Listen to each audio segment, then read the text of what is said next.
folks. Welcome inside the Parisi Palace, high above 3773 East Broadway.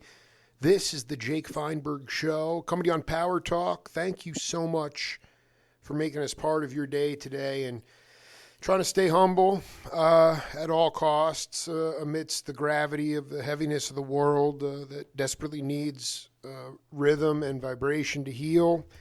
Hoping to see it in my lifetime on a prolific level. I got a chance today to speak to somebody who's been doing a lot of that healing on the bandstand for sentient cats. And I jumped the shark yesterday and screwed up the interview. So I'm like just trying to stay eating some humble pie. Nate Ward, welcome to the Jake Feinberg Show. Thank you, Jake. I'm glad you were anxious to do it and not anxious to get it over with. So no, definitely not. No, it's a good call, man. No, I wanted to play this audio interview I did, and it's a Name That Voice segment. I don't expect you to know who it is though, so just pay attention to the content, and we'll come back. Okay. I think to be in the moment, I think that was one of, and I always knew that, right? I mean, at the heart of what we do as the Disco Biscuits or in Spaga and all that stuff. It's to be in the moment. That's what improvisational music is. It's not about what had previously happened or even where you're going. It's nice to have somewhat of a roadmap, but it's about being present in what's going and being coherent of where you're going. But to be able to get lost in it, where you stop thinking about that and become fully zen is actually I love it, dude. Right? Yeah, I love it, it's a hard dude. thing to do. There's other people that are on stage with you. God knows what they're thinking. God knows what they think you're thinking. And then you can easily get in your head about it, and you can easily get in your head about, we're 5 BPM is too fast, or we're in an entirely different key. How are we going to get there? But if you have faith in what you're doing conceptually, if you have faith in the high level of conversation, musical conversation that's happening with your bandmates, you can definitely get there. And that ability to kind of get lost in that moment and not hear about any of that other stuff is what Billy excelled at, And I mean, there were numerous times where we did rehearse. We rehearsed a bunch of times with Billy and the kids before performances. And part of it was getting Billy warm again, right? Right. Before, Billy and the kids kind of started, right before GD50, so they weren't even having, those rehearsals yet. So part of it was, man, I love that song. What's the name of it again? Nate, that was a interview I did with maybe you crossed paths with this cat in the past from the Disco Biscuits, Aaron Magner, great keyboard player. I don't know if you're hip to him or not, but. Okay. Basically, he was playing. He plays in one of the iterations of Billy and the Kids, Billy Kreutzmann, and when I just it was kind of funny because I was just like I got to check out some live Nate Ward, and I wound up in this jam at Slow in Santa Barbara or San Luis Obispo, Pacific Range, and it just went to this zen place. And and he was talking about that playing. I said, what was the one thing you learned from Billy Kreutzmann? And he said, to be in the moment. It's easier said than done. But then being coherent and then letting the body take over and letting the mind disengage. The floor is yours. I wanted you to talk about how you've cultivated that. Sure. That took a long time. I mean, obviously it's always a learning process, but I especially out of that band, Seamus was the real jam band person. Cameron also was really into the Allman Brothers and Derek Trucks band and stuff like that. And I love that stuff, but kind of the jam realm was not really my forte. When kind of joining that group, I remember starting to play with Clay and Seamus in college, and the first thing we played was Eyes of the World, and that stuff was still kind of new to me. This is unbelievable. Yeah, it really Yeah. took me a long time to kind of figure it out. That's And awesome. I think that's great, though. It was an organic yeah, process.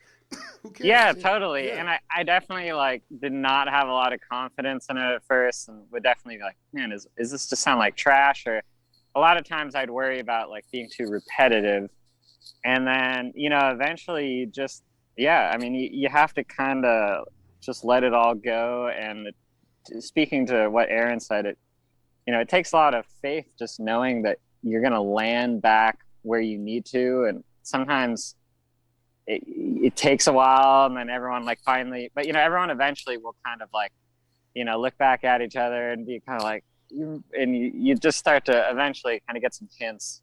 But yeah, it's kind of like a trust fall situation. I think also it, you definitely crash and burn more than a few times, right? I mean, it's not I oh, think you totally. learn to deal with How have you learned to deal with imperfection? I mean, I'm a very Sure. imperfect person. I don't have a very high bar, but Yeah. on the bandstand, like like I remember I heard somebody say that Jack Cassidy said that Jefferson Airplane shared a lot of bills with the Grateful Dead, and he's like. Hmm. The fans really allowed Phil to suck for a few years to get his shit together, Yeah. And Right. so you do it when you're putting something new together. Hmm. You know, how have you take me? Were you a perfectionist and had to drop that? How do you deal with imperfection on the bandstand? Yeah, I kind of consider myself a perfectionist. I think, um, that's why I kind of gravitate, or at least naturally, more towards, like the song structure, and just, I like being able to do something, master it, and know that I did my job. Whereas like the jam world is much more like, I mean, who's to say you did your job or not? It's like That's up the to job. That's up to somebody up above, man. That's that. Yeah, Yeah. the job description is pretty incoherent. It's Right. kind of like, yeah. So I don't know. It definitely took a lot of letting go, and I guess it's kind of no surprise that I did get more into like, and I think a lot of people kind of go through this in their like college age. Got more into like yoga and spiritualism, Buddhism, and stuff like that. And I think like it's kind of no surprise looking back that coincided with some of that jam stuff that we were doing and tapping into. I think it kind of allowed for me to just stop focusing so much on myself and just kind of like just let myself go and just embrace the music and stop caring what it sounded like. Yeah. So that's really interesting. Can you talk about like your first spiritual teacher that you had? Did you have not even a guru, just like who was somebody that you respected enough that you began? Because I mean, to me, like Sure. the process of finding your true nature and whatever that is, like that's all about letting go. Right. Yeah. I can't say I really had any like formal teachers, but I'd probably say my brother is probably my biggest influence there. He's 3 years older than me, and he's always been kind of a peer that I look up to, and he gave me a lot of musical tastes that I liked, and he started playing bass, and then I started playing drums after he did that. So he also, was a few years ahead of me. When I was in high school, he was in college, and he started getting into some of that Eastern philosophy and whatnot. And I think that kind of got me intrigued in the first place. And then, eventually kind of just did my own research and stuff like that. But I would say my brother probably. I dig. And then you took the. Can you just talk about? Can we go back to crashing and burning for a minute? Like how? Sure. Yeah, how that. Like when you guys started to. When Pacific Range, even before maybe you were like, formally like cooking the groove on the bandstand. Like, how did you become comfortable being yourself in a live context, playing original music? Like, where did you guys get your start? You know? Um, yeah, so I didn't really start playing live music until college. Right. And to be honest, I got kind of bored with drums for a while. It wasn't until that experience that I really realized, like, oh, that's what I like about music. I like the performance aspect. But yeah, I had a few roommates in college that I used to play with. We had a little 3-piece. We called ourselves Hickory Stickery. Oh, played, like, man. Dude, I need tapes of that immediately, dude. I don't know if there are. Dude, there's tapes. got There to might be some source material there. There's some deep Deep vault recordings. diving. Yeah, I dig. Yeah, somewhere on my computer. But it was just a lot of goofing around. We were roommates and friends, and it was just kind of, I think, the nature of the space that we were playing in, it just wasn't very serious. And then people would come over sometimes. We'd have like little parties, and they'd hear us play, and eventually people are like, "Oh, you guys should play a show." And it was that kind of like positive reinforcement that kind of, I think, pulled us out of our house and playing at like a couple of parties. And then from there, What was the kind of music? Was it like prog rock, or what was the music? No, I mean, it's kind of a mixture of just different things that we liked. One of the guys was like into the Chili Peppers, so we played like Slow Cheetah by the Chili Peppers, and a couple things like more in that like 90s kind of realm, which isn't really mine. Yeah. And then my friend Riley was a little more into like indie, like more like current stuff. Yeah, I'm sorry. I hate labels. It's all music, so go ahead. Sure. Yeah. But yeah, we did, it's just like some band examples. We did like a Dr. Dog song and stuff like that. And then I've always really been into funk and soul and stuff, so we did some things more in that vein. The Meters or something? I don't know if we did the Meters. Ray Charles, or maybe Bobby Blue Bland? I don't know. Yeah, I feel like with the funk stuff, those are more just jams. We did Dirty Work, I remember, by Steely Dan. Oh, that is the sickest. I need to hear you rocking that. Who was that? Jeff Porcaro on drums, or who is that on drums, man? On that. Well, that's like the earlier. Yeah, that's Steely Dirty Dan. Work is the first record, and they were not known, so they didn't have like the heaviest cats on the record that time. Right, but yeah. Oh my God, you were singing. Were you singing too? I remember I actually wrote a song then, and but I don't think I really sang in that group. I think I felt weird about doing it from behind the drums, and I don't think my confidence was quite there yet. Just as a drummer, it takes a while and a lot more digging, I think, to even come across singing drummers. Oh so my I think God, at that time, it's really tough, man. Yeah. And at that time, I hadn't even really heard of the band, or didn't really know what they sounded like. The band called The Band. Sure. And that that was a huge moment for me when I watched The Last Waltz and figured out holy shit, this is a real movie. These are actually real guys, and this is a real story. And Levon Helm is just the ultimate inspiration in singing drummers. Levon Helm, man, bless that guy, man. And he makes that was so. Dirty Work, and then you play in the Hickory Stickery, and then so from there, I was studying music industry and technology, I think was the name, but basically music business was kind of the goal. And then I was also working towards a recording arts degree, and Clay and Seamus were both in a lot of my in a couple of my classes. And, it's kind of that typical music school kind of vibe. I don't know. I can't say I really. This is the greatest story I've ever heard in my life. You guys were in the same class together, dude? We were in the same classes together, yeah. And I I think we all kind of felt the same way. We all felt a little alienated. Like we weren't like music nerds. We weren't like, I don't know, it just didn't really gel with a lot of the other people. And I just remember seeing like Clay in like my piano class, and he was just like rocking like a sick kind of like Hawaiian shirt. I love And this. he just has just that vibe. Like he just seemed way more chill than everyone else. And then Seamus kind of same thing. I could just like, we just kind of knew that, I mean, they met on the first day in the dorm, so they were instantly friends. And I thought they were like childhood friends. Right. They almost Not went back to brothers, different 'cause they different lifetimes. You guys were all connected, you know.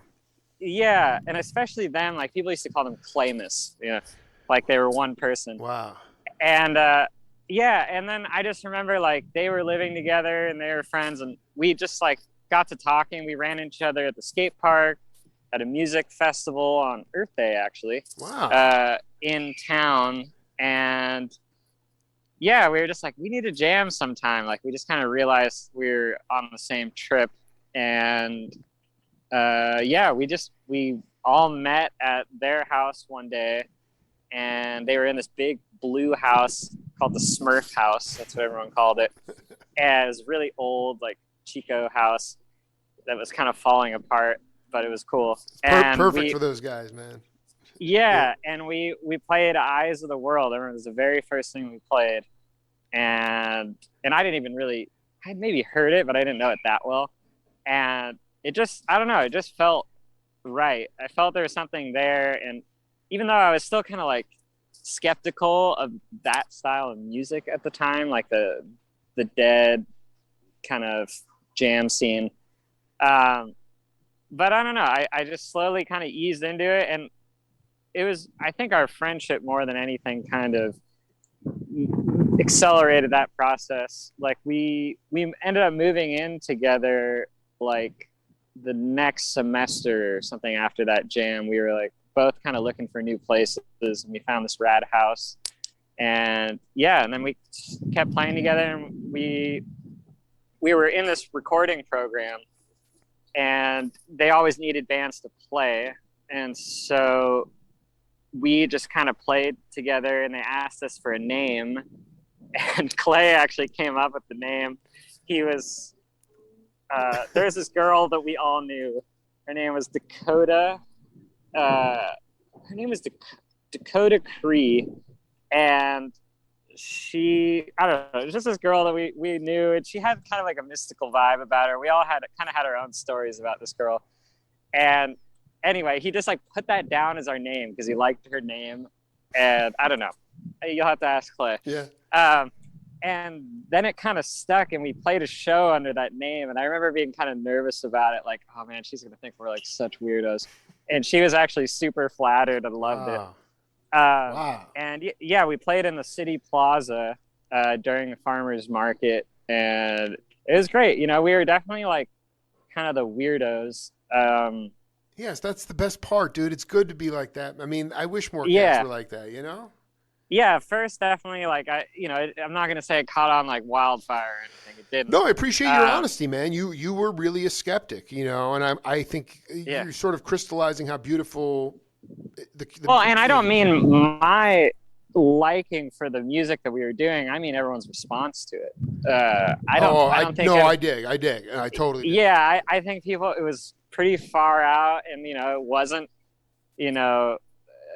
neat by any means, or perfectly packaged. It was like a lot of that's like exactly the music that is my favorite music. Yeah, I mean, I guess it was like we were just cooking. It was I mean, here's the bottom line, first, right? I mean, but here's the point. You guys have to get off first if the audience is going to get off. So you guys need to be having a good time, okay? Totally. So it's like whatever, like you went for it, and like I guarantee some people were like, "This is the hippest stuff ever, man." Yeah, and it started to catch on. We all were working at the radio station on campus too, and there was this guy there named Foxy Jeff was what he goes by, and he would just make weird videos all the time, and he started making like a little like rock documentary about us, and like interviewing, just doing like weird little interview snippets. And there's actually some footage of Dakota that stuff Cree, man. Dakota Cree. It still is Dakota Cree. So yeah, Wow. and then after that, you know, we kept playing. We had some more shows, and it started to gain a little traction.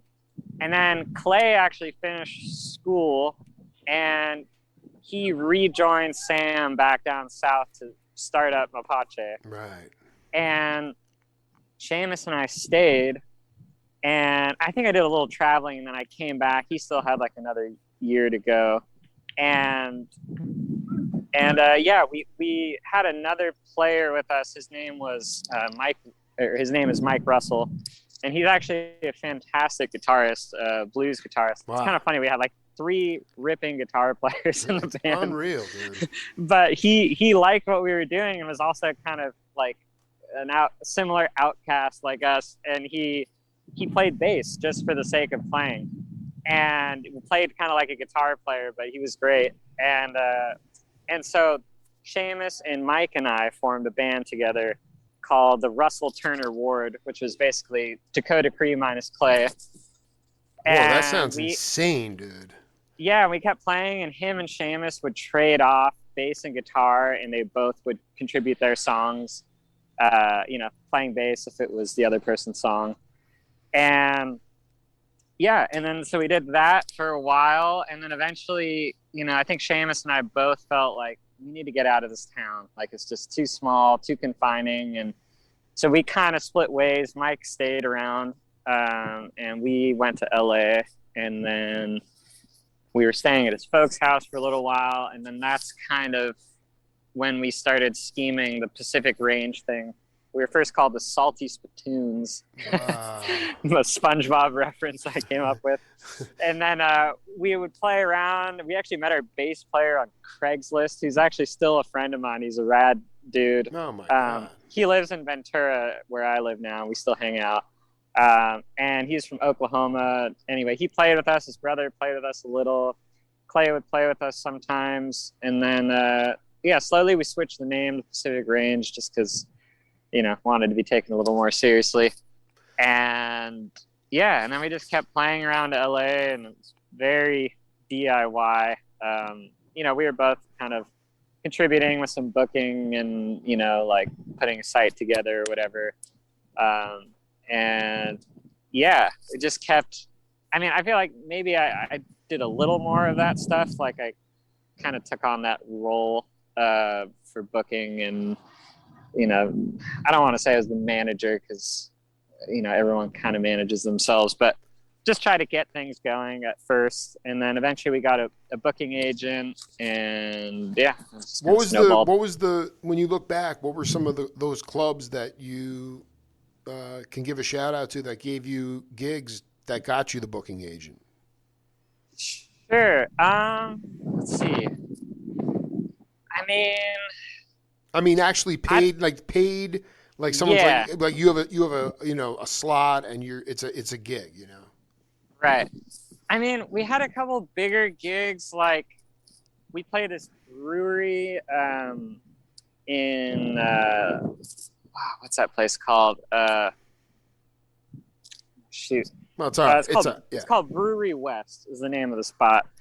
And yeah, they just like they put on like they had a big brewery facility, and they put on like a big show out there, and we played for that. And I feel like that was kind of one of our first bigger gigs. We did Topanga Days, that music festival.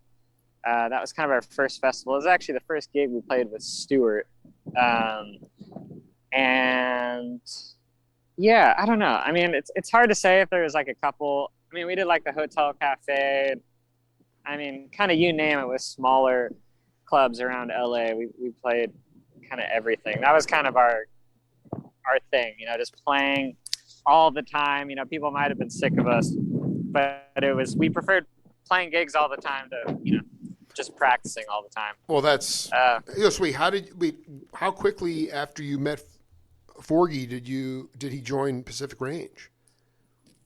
So the story with that is, so first we met Cameron, actually through Clay. I think he had like posted something on his story on Instagram, like, yo, we're playing at the Hotel Cafe. And him and Clay and Cameron went to school together. They were a few years apart, but I think Cam saw it and was like, "Oh, like I'm down to check it out." And he went, and we were playing like going down the road, feeling bad. And he dug it, and I remember we had a long conversation about like the Allman Brothers, and he was kind of looking for like a new project or something, and so he joined.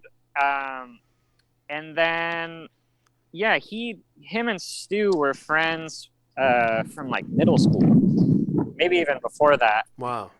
And Wow. so it just kind of was like a natural progression. Like eventually he's like, yeah, you know, my friend Stu like might be able to play some keys with us. We had another keyboard player before him, and it was he was great. It was super talented, but I think it wasn't the perfect match style wise. Sure. And so yeah, so Stu, I think once like he kind of realized that we were starting to get a little traction, he decided to like, you know, play a few shows with us. And so the first one I think was Topanga Days, which was kind of like our first festival, you know, smaller festival, you know, the classic like 1 o'clock slot where there's not that many people there. Dude, but, a great location though. It's prime time for me.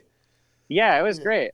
And so yeah, from then we just kept kind of playing, and eventually he kind of put both feet in, and yeah, you know, I mean, it's funny thinking back. There's so many little mini iterations of this whole project. We had Beck singing with us.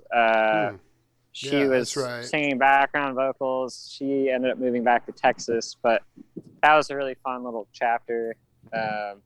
You know, it's Well, no, I mean constantly evolving. and I mean, you know, ultimately, what do you hold in your spirit and heart today about, you know, that band? You know. I mean, yeah, I mean, I'm stoked with, you know, what we did and the progress we made. And, you know, it's kind of like, I think with anything, you know, you just have to, at some point, just be satisfied with what you've done. There is no ending That's right. That's point a to very good anything. Point. And so like, you know, I think we accomplished a lot more than, you know, I really thought we would. I think I doubted my own playing for a really long time and thought it was, you know, I just didn't think we would be able to get as far as we did. And I remember at one point being like, you know, like, oh, I just want to play like the Teragram, and then I'll be like, that's my dream.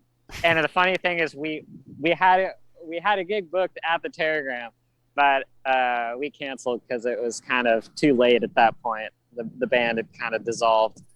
But you know, I'm pretty stoked with everything that we've done, and you know, I learned so much along the way, from like playing standpoint to like, you know, it was just such a great social thing. I feel like it really kind of brought me out of my shell a little bit more in that respect. I met so many great people, connections that I still have, and also just I learned a ton on like, you know, more like the business front of like starting a company. You know, I mean, I hate to call it a company, but you know, there is a lot of like, you know, hard work that went into it on that side of things. That, you know, like right now I'm doing booking for a booking agency, and you cool. know, I wouldn't have that job if it wasn't for Sure. the work I did there. Yeah, no, so. you know, I that's a great. Do you going back to like when you first started, you weren't really hip to that,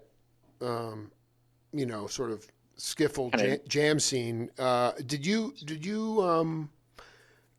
listen to any of that music, or did you just try to, you know, feel it? Did you listen to records? How did you learn to become fluent in it? Because the show that I was looking at, I mean, Forgy, like that dude could play like a couple of like 6 bars, and and it's the most amazing 6 bars I ever heard in my life. You know, it's unbelievable how Yeah. freaking that guy's the pimp.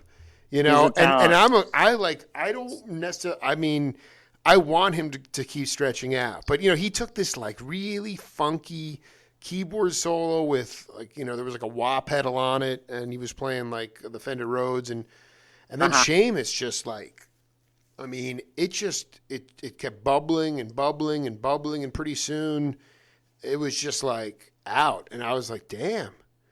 I mean, these Yeah. cats, you guys. I mean, so in terms of your style, do you gravitate more towards Butch Trucks or like Billy Kreutzmann,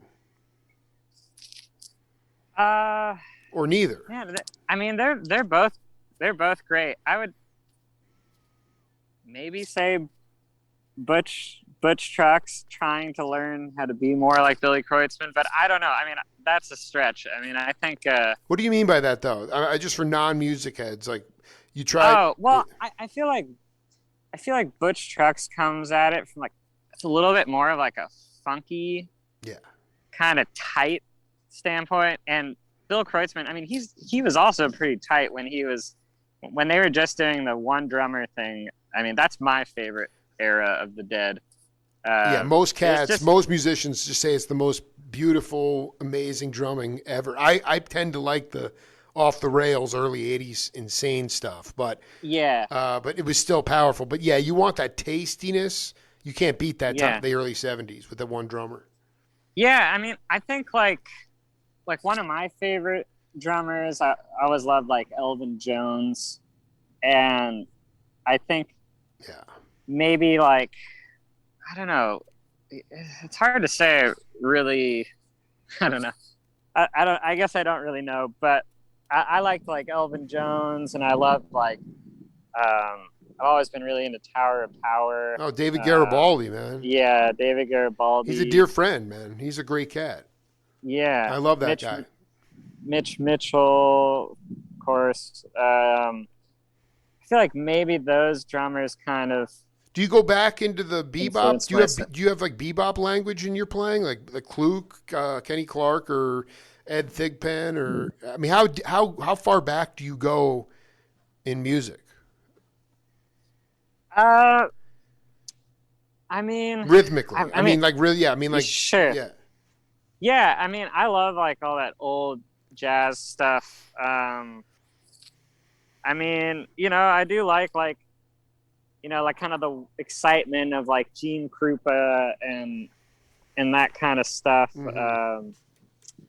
What's Papa Joe Jones? Yeah, that's your Papa Joe, yeah. I love all that old stuff.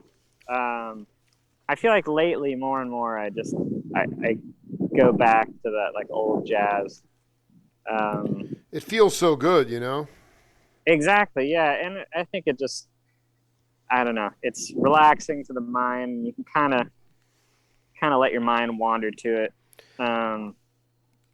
Yeah, so I don't know. I mean, I guess like all the way back to the 40s or so, I guess. And Yeah. and I just wanted you to talk a little bit about like, especially younger cats coming up, like how you can break up time and form even in like Formula Trip or 4/4 music, like the rhythm has gotten very quantized for a lot of reasons, and obviously you have cats now today coming up emulating machine parts, so it's like it's gotten very mechanical, and for my daughters and other cat, like they seem to gravitate to that sound. That feels good to them. It doesn't really feel good to me. And Right. and I just wanted you to talk to younger drummers about how to make the rhythm round in all musical contexts. Yeah, Ooh, it's a tough one. I mean, I don't think I really come at it from a very technical standpoint. Like, I'm definitely one of those more, I've taken lessons. I definitely took some lessons, but I think I go more by ear. I mean, I don't know. I kind of will like in a jam, like we'll start with a groove, Right. and then I'll kind of like find an aspect of that groove that I like and kind of punctuate it, and then once I like punctuate that and like focus on that, then like all of a sudden I start hearing something else, and then I kind of like look at that and then try to punctuate that thing, and I feel like within a groove there's like so many other grooves and so many like things that you can kind of like aspects of it that you can focus on and be like, ooh, that sounds kind of cool. Like, what if I like change that a little bit, and then just start slow, and then it'll just keep morphing and evolving. I think the nice thing about, especially with that jam music, is that you have the time. So it's not like, you know, you have to just like break it down into like, you know, you have a 30-second drum solo and you got to show everything you can do in 30 seconds. You can kind of like just play with it and, you know, slowly let the groove change and evolve and take your time with it. So I don't know. I guess I just.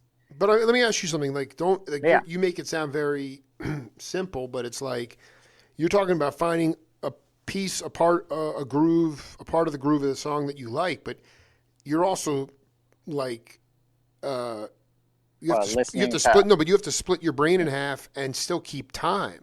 So that's Sure. really hard to. I mean, that to me is you know, where you're adding your conversation piece, but you're still, you know, swinging the band.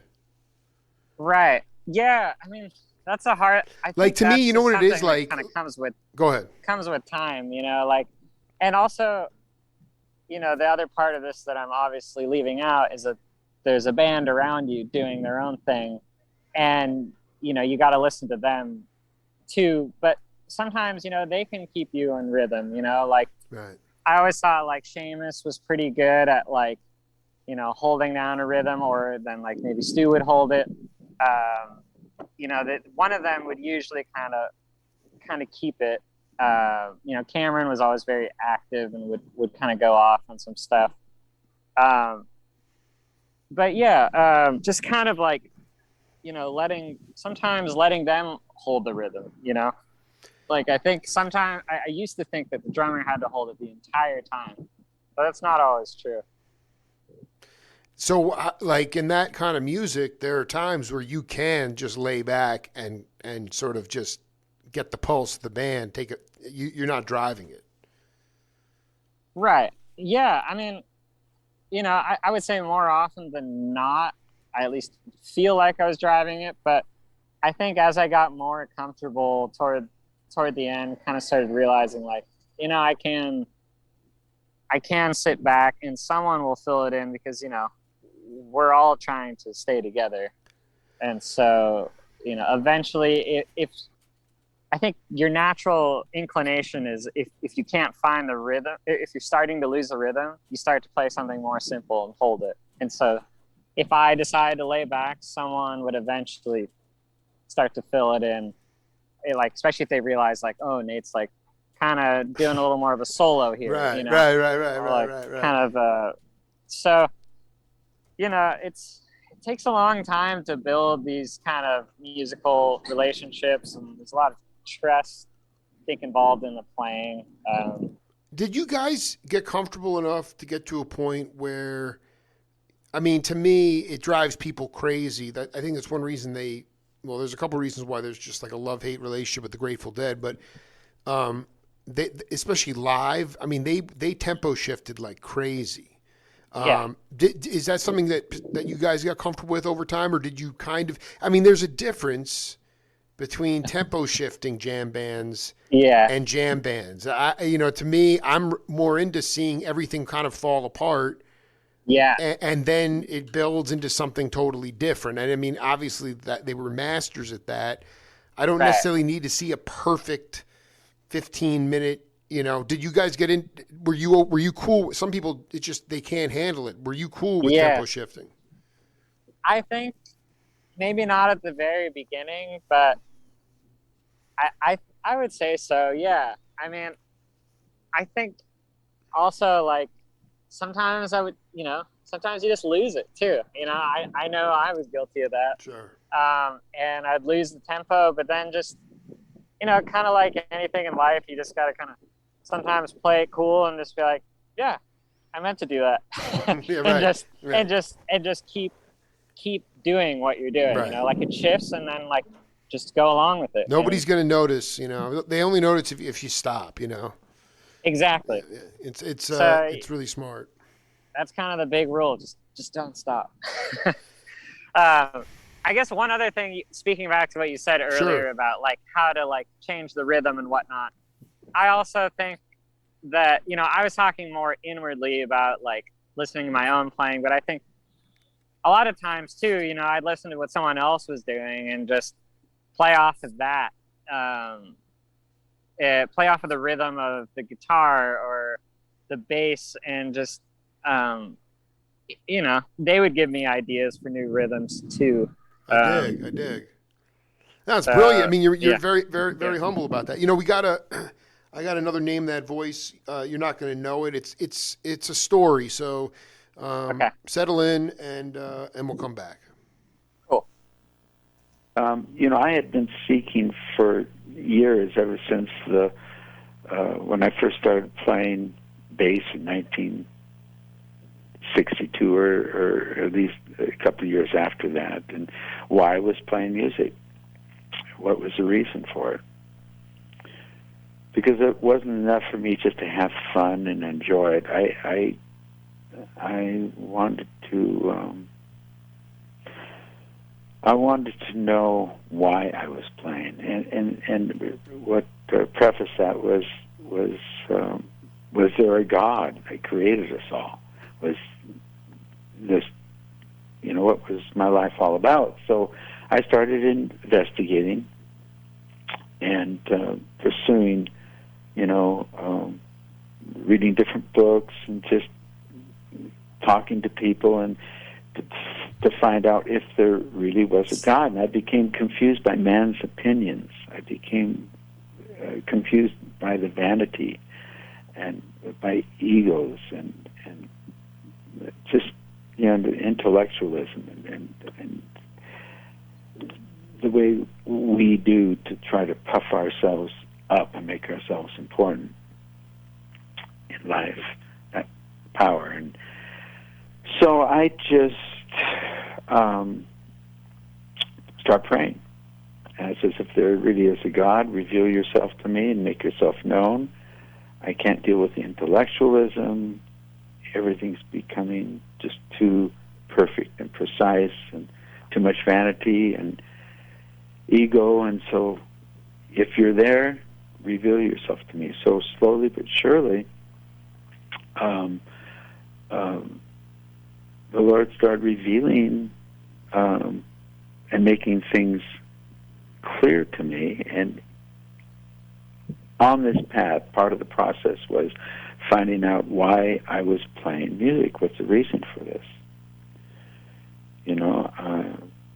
I thought, well, if there is a God, then that God created music.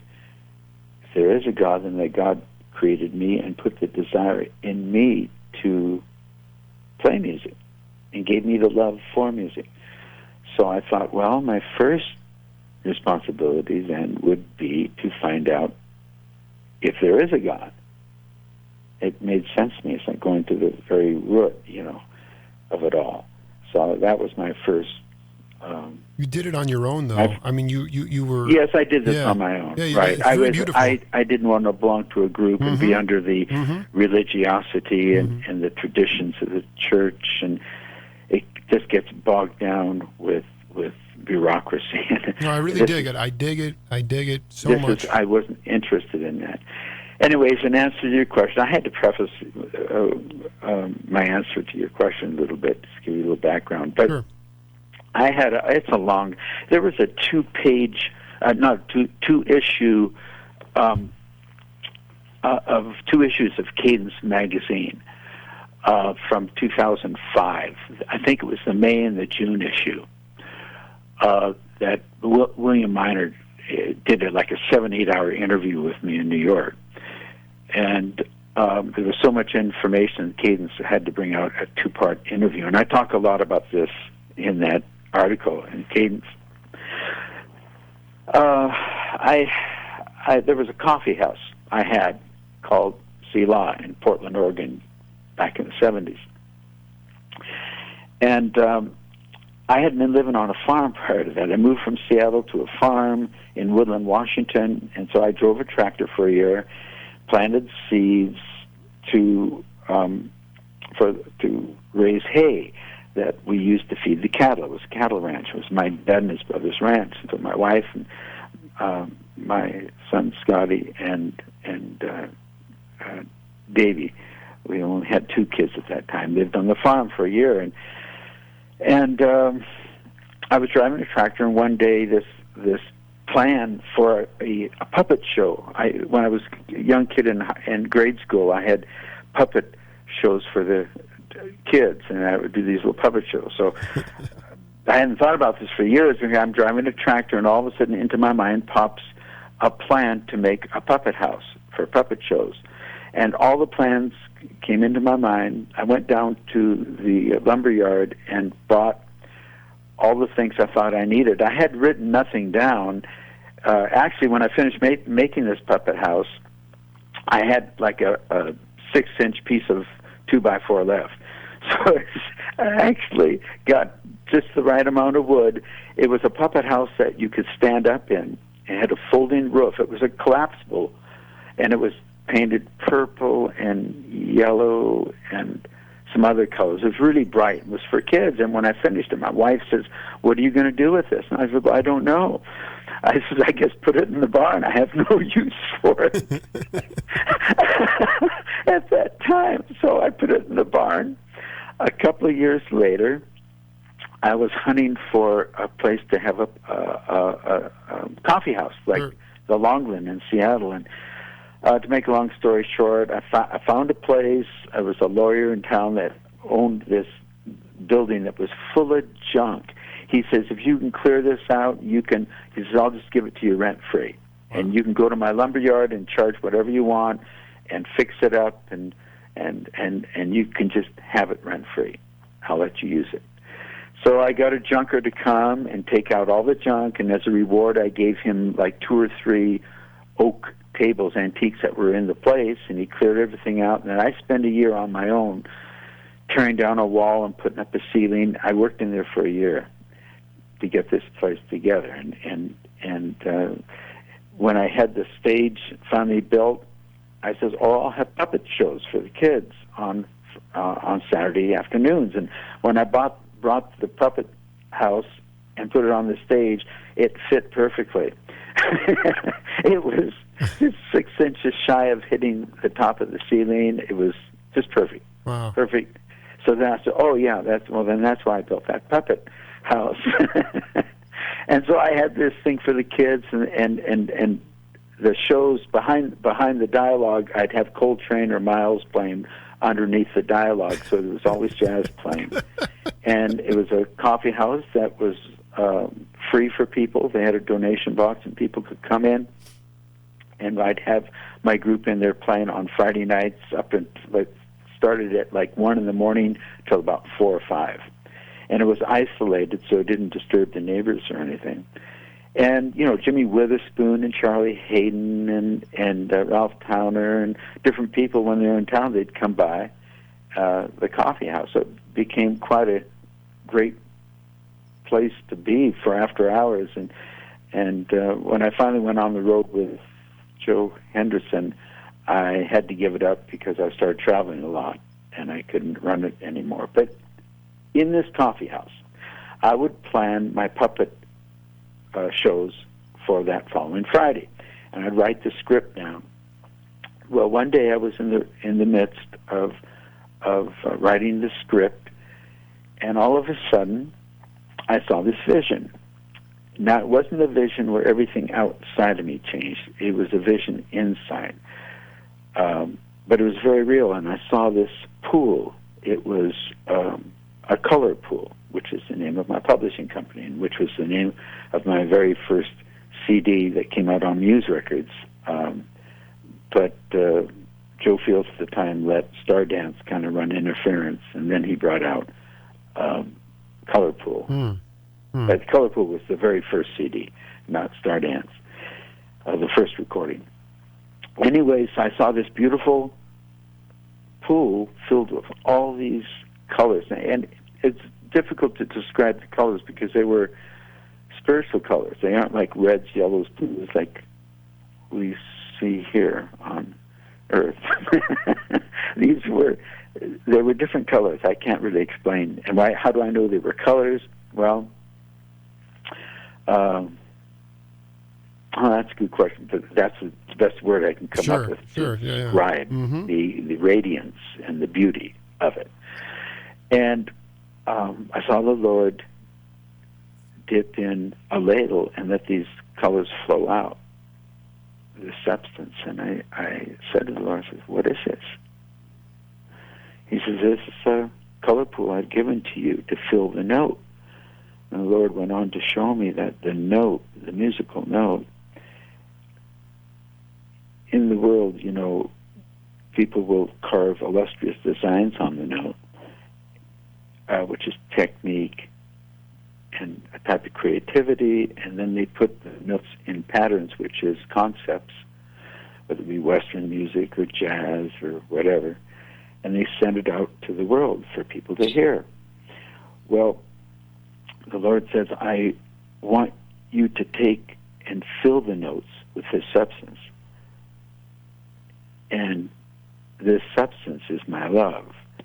And I want you to go forth and show the glory of the kingdom of God, not for your glory, and not by your power, but for my glory and from my power, which took all the glory away from me. I mean, I couldn't say, okay, this is me, I'm doing it, I'm great.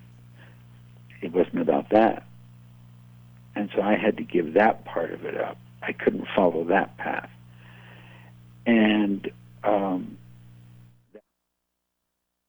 thank you for sitting through that, my friend. That was I just go back to listen to his voice because he's a very meditative cat. David Friesen, he's a upright bass player, pretty prolific elder, and you know, in this day and age, I think that we've become so I don't know what the right word is, but I just wanted to know if you have, I guess the simplest way is a direct connection with Source and how that came about. Asking the big questions. And ultimately how that translated over into your music. Not everybody all of a sudden gets an inner vision and God is scooping a ladle of His love into the note that you're playing. That was affirmation or whatever the right word is. But sure. Yeah, you can riff on it any way you want. Okay. Yeah. Well, I feel like that kind of relationship has changed a lot through the years, and I feel like I have some more kind of spiritual phases than others. I did have kind of profound experience in college, my first semester. You share that? Yeah. Well, I don't know. I think at the time I was still just like kind of unsure of myself and what I wanted to do. And I had this, it was kind of around that time. My brother was getting into more like Eastern philosophy and stuff. And I started getting into it and just kind of on my own. I mean, not really reading much about it, like starting to just kind of write about philosophies that I kind of later realized were kind of aligned with some Buddhist philosophies. And this was just kind of stuff that was just kind of coming to me. Wow. Wow. And then, I remember part of it kind of relating to music, like kind of having this feeling that it's something kind of telling me that music was a part of my purpose, and that I had something to share there. And it's funny, I don't feel like I really think about that aspect of the experience that much. I mean, I feel like I'm kind of downplaying this, like I do a lot of things. But hold on, I just want to stop you for a second. I mean, this Sure. was coming in waves, different times of. It didn't happen like one day. It just was. It was. I feel like it was kind of like a. I mean, if you're writing, were you doing automatic writing, like you were downloading it and writing it immediately, or was it stuff that was sort of? Kind of like that. I started like getting into like journaling a little bit at that time, and And yeah, I just started kind of writing like, like Jack Kerouac style. I did, just free thought. And yeah, I don't know, it's just starting to have all these kind of realizations about spirituality and like, yeah, I don't know. At the time, it was kind of the first time in my life where I think I had experiences like that. And yeah, it was just weird. Later on, I kind of like realized, like I started talking to a few people about it, and like this girl that I knew, she was really into Buddhism, and she told me that, like, I talked to her about some of the things I was writing down, and she was studying religion actually, and she's like, oh, a lot of that stuff is like, kind of the root of the Buddhist religion, and it was interesting, and I started kind of meditating around that time, and I felt like, I think in high school and growing up, I always kind of identified with my friends, and kind of being like, I was always kind of the person kind of like trying to bring people together, and absolutely. But I think in that sense, though, I also kind of lost a little bit of a sense of myself, and just being like, like, who am I really besides, just a part of this group. And I think in college, when I had to kind of leave my friends behind, I started digging a little bit more and thinking like, well, who am I, and what do I really, want, and what do I identify with? And I had this kind of beautiful chance to kind of start fresh, That's like college. You kind of get that like clean slate. Absolutely. A little bit. I completely agree. Yeah. And so, yeah, so I started like, meditating a bit more and just reflecting. And yeah, I think it's hard to say what that kind of voice was, some could call it an intuition, some could call it well, God. Just learning to trust your inner intuition and instinct or whatever, and then exactly. leading with that. And that's, and it's something that constantly like, takes focus. And I think it's interesting that you bring that up now, because I feel like I'm in an interesting point in my life where I'm kind of like, that band is now behind me, and I'm kind of starting to ask a lot of questions again, right, and figure out what I really want, and who am I, and how important is music in my life? What kind of relationship do I want to have to it? Do I want to pursue it full time? In your soul, whatever your soul is telling you, then that's the direction you have to go in. Where you're at in your life. I mean, I've had a couple of demarcation lines where I've taken it's been the more insecure path, but it raises your fearlessness. And you basically, with music, if you don't want to look back in in the latter portion of your life and say, boy, I wish I could have done that, or I could have done that, but you took a more conventional route. I'm just saying, like, if convention is in your gut, then go there. But if it is the more insecure path, then that's why we're doing this today. Right. And so, I mean, that takes guts, but you know what? That's something that you're going to have to answer. I just do not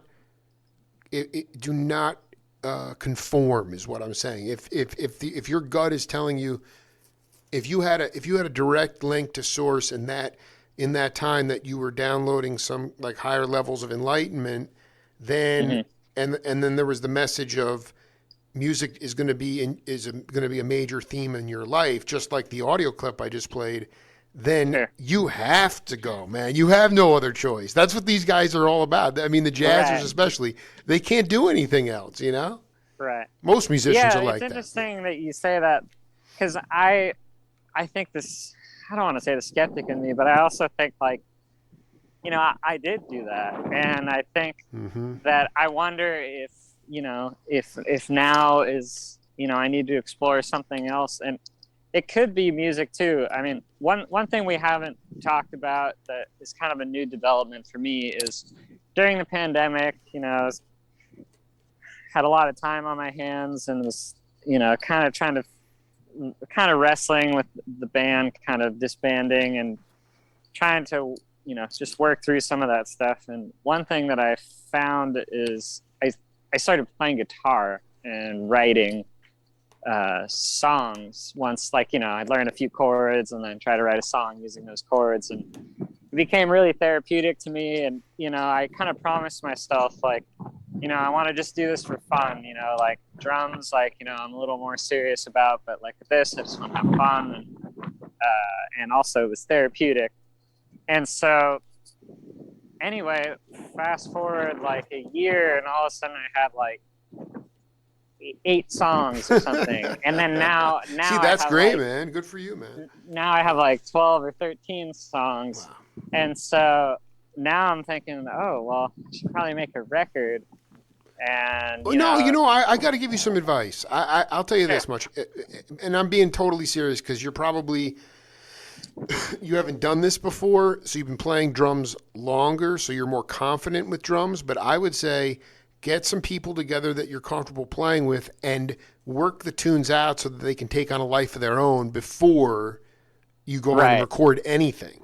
You know, get with people and people you can have fun with, that you can be in the moment with, you know, people that you trust, you know, and then ultimately work on those tunes. But don't just go in because you have a certain number of songs and record them. To me, like, let them take on a little bit of a soul or life of their own. That would be my advice. Yeah, I think that's great advice. And I think one thing I need to work on is, you know, kind of taking on more of that leader role. You need to, man. I mean, it's like, calling out for you, man. Right. Because I've also been on the other end of that so much where, you know, people are like, hey, can you play on my record? Like, hey, you want to do this? And I'm always, you know, usually pretty quick to say yes. But now I feel like it's kind of, I think I need the favor now.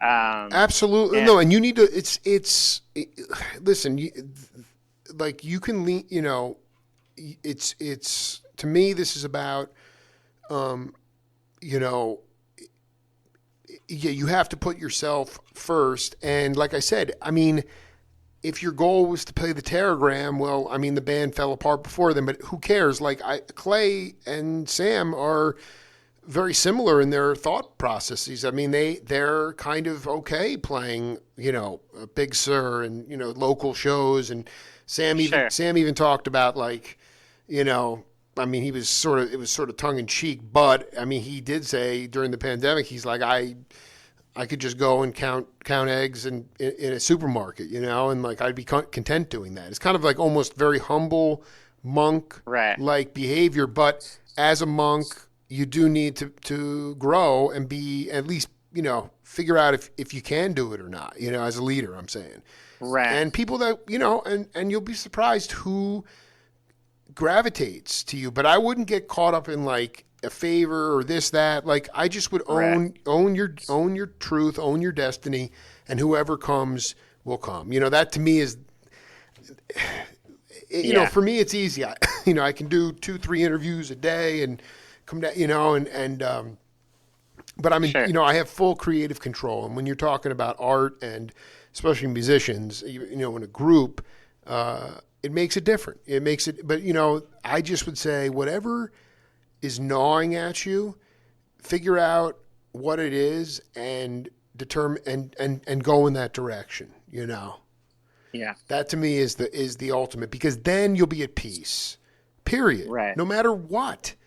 And believe me, you'll become stronger because you get less, oh my God, I don't know. You know, part of it's also very spiritual. I mean, it's also aligning with some kind of direct connection to source and also the God within you. You know, that's the key to this whole thing, is that, you know, we all have the God within us. People are always looking, people are always looking to the heavens for answers, but they're, you know, they're directly connected inside us. So and that gets muffled a lot in this, you know, it is not an easy time, but you know. Sure. Go ahead. I was just going to say, well, I am fortunate, like, you know, I'm currently living, you know, with like Stu and Had Alex. Colford? Yeah. Oh my Coker. dude, the legend, Although he my did- legend, dude. He just left for. No, I'm for tour with the Shred. I'm seeing him tomorrow in Tempe, dude. Oh, great. Yeah, that's sick. Yeah. So that prospect was exciting too, being able to have another drummer in the house and someone that can play some of these tunes, and we're all pretty open to collaboration. So kind of hoping to pass the baton around a little, and like you said, kind of work out the songs with the band and see how they do. I actually just had my first show on the acoustic guitar. Wow. And played my songs. It was a little hectic. It was I had to do a 2-hour set for my first show, and there was a break, but man, a lot of time to fill. But I got help from Stu and Alex and Katie, who I've been playing with a bit, Katie Skeen. Yeah, then you just that's beautiful, man. Yeah, and so they kind of help. I've already helped some of those songs start to take on a life of their own, and yeah, I've done some demos with them too, but those are mostly just with me. But it was great, playing in front of an audience, and no, I think also, I think what you're hearing the response. I just think that like it's great. Getting out there. Like I've talked to a couple other cats, locally who, it's a very, but I just think you have to create your own opportunities. And yeah, it's a lot of time to fill, but right. You turn as much of that into a positive as you can. And you know what, and you walked right. away from it battle tested. You can wear those scars, they'll heal, and you'll move, right. whatever. To me, it's like that. What you just keep doing that stuff. Do not expect anything. Maybe before the coronavirus or before we sort of lurch towards autocracy, fascism, maybe things would come your way. Not you specifically, but you could wait for things to come. I just don't feel that way, especially in art. You have to. Yeah. You don't have to be aggressive. You don't have to have an agenda, but you have to Correct. approach it with a sense of urgency. Period. Yeah. I think this whole pandemic was kind of like a wildfire. It took a lot of things out, a lot of destruction. But I think, we're in that era of planting seeds, and I think that What does that mean? What does that mean? Well, there's a lot kind of fell apart and kind of was ruined during this pandemic, but I think at the same time, this is now a time to try some new things and be vulnerable. Yeah, exactly, totally, dude. I love it. I guess that's what I mean by planting seeds. And I think you're right. I think there is, as much as I don't want to feel rushed, I do think this is the time to do it. You want to.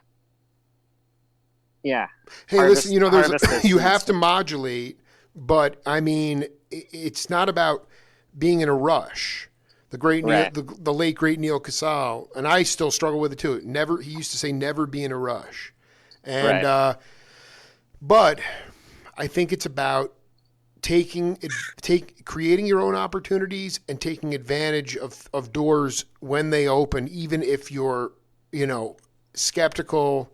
Take opportunities and ultimately play your ass off when you get the opportunities. Because I just feel like when you bare yourself and you're vulnerable, the spirit. The musicians say it too. The angels sing. They'll come back and the universe will protect you. But you got to put your authentic self out there. And that doesn't mean you have to be doing something every day. It's right. just feeling like you're continuing on the path. You just don't want to atrophy, So I'll be out there this summer, no doubt, dude. I think things are going to keep growing for you. It was an absolute honor to connect with you, and I just, Forgy, Colford, Katie, Seamus. I love all the cats, and regardless of the decisions they make in their life, man, it's just like, seeds are being planted, you know? Totally. Yeah, there's a cool thing starting to happen up here in Ventura, and I think I think we're all up here kind of for the same reasons, and it's a great place to be creative, and I see good things happening for everyone in the scene and just this whole community. So, and I'd love to spend some time with you if you come up here. Maybe we can catch a show at Ventura Music Hall or something. I just saw the shred there last night. Yo, I mean, truthfully, how was it? Was it good? It was great. Yeah. Man, by the end, they were really cooking. The relationship between Austin and Alex on drums is great. McDougal was doing crazy percussion stuff during their kind of like drum solo bit. Yeah, just fantastic lineup. I didn't know a couple of the guys. How's like I love the guy so much, but I just feel like how's Zeph doing there? Is Zeph the dude with the blonde hair on no. Zeph is the other guitarist. Yeah, in between Mac and McCutcheon. He was good. Yeah, I mean, what I liked is that they're all kind of passing the baton around, and it's just a really well balanced band. Like everyone kind of takes turns singing. I think he was singing for a minute. He was definitely. That's so. It's him. Dan. Alex oh my God, dude! I'm just saying, like, I'm gonna come up there when all the cats are around, so we can, create some content and blow it out to the world. Yeah, man. Yo, I'll show you around. Yeah, no, I mean, Ben Knight's up there, right? He's not up there, but he definitely comes up a bit, because of the surf. So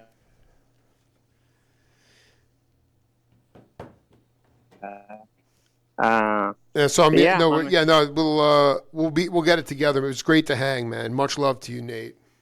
Yeah, you too, Jake. Thanks so much. All right, dude. I'll get it up later tonight. Be cool, man. All right. You too, man. Peace. Take care. Bye.